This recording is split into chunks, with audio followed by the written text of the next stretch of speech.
So, how do you write critically? Writing critically means analysis and evaluation. Analysis is connected with examining something in detail, and evaluation is connected with making a personal choice based on reasoning. Try not to confuse critical writing with description. You may need to give background and factual information when you write, but the purpose of writing at university is to encourage you to think for yourselves and express your own ideas about your learning, not just describe the way things are. This introduction to the report contains background information.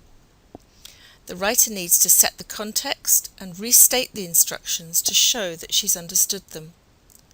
The first section establishes the context for the report. The situation regarding the village, its need for a new play area, and the local government's budget is explained, and the items of play equipment to choose between are listed.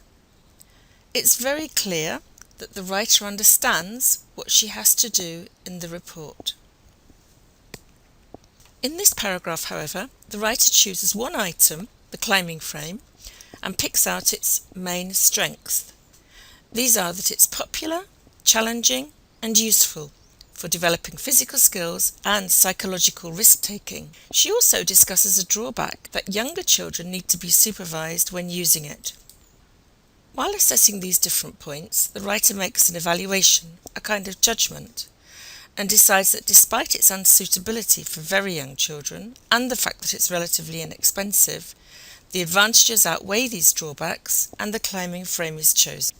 In the next paragraph, the writer focuses on the needs of younger children and those youngsters who prefer creative rather than physical play. She notes that both the playhouse and the sandpit provide safe places where younger children can play without much supervision.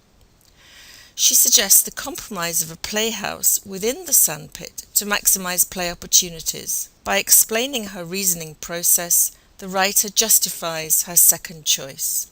The advantages and disadvantages of the remaining items are then assessed. The writer decides that the seesaw is too limited on a practical basis, as only 2 children in theory can play on it at a time, so it's rejected. The benefits and drawbacks of the swing are then established.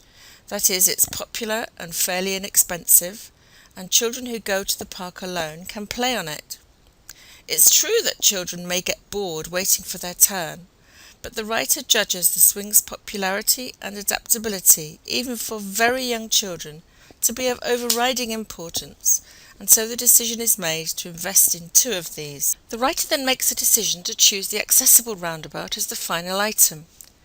This choice is a response to the specification that the play area needs to cater for all children at all levels of physical ability.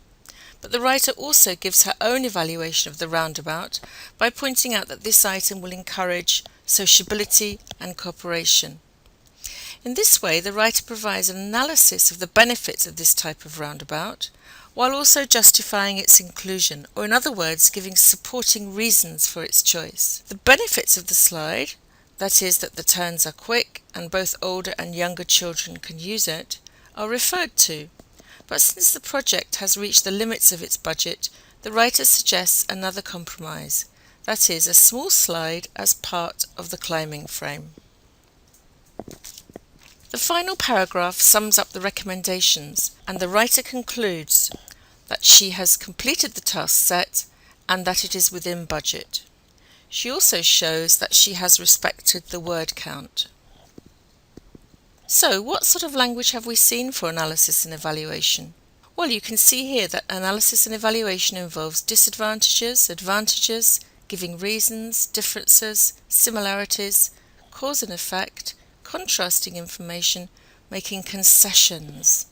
And concessions means that although one thing is true, another thing is also true, and the second thing outweighs the first thing. For example, in this sentence, although young children can't use the climbing frame without an adult, that's true. They can't use the climbing frame without an adult, but this is also true, that it's useful to children of a wide age range. And this wide age range is seen to be more important than the fact that young children can't use the climbing frame without an adult. So the second thing is considered to be more important than the first thing. So that's concession. Yes, this is true, but this is also true, and the second thing to me is more important than the first thing. So lots of language there that's useful for analysing and evaluating. So all this language then is useful for writing critically. A final word. Depth of analysis leads to reasoning, and this is the evidence on which you base your critical judgments. In this task, your reasoning came from your background knowledge. On your degree, your reasoning will be based on your analysis of academic sources. You will see how this is done in week 4, when we study an example of a successful academic assignment.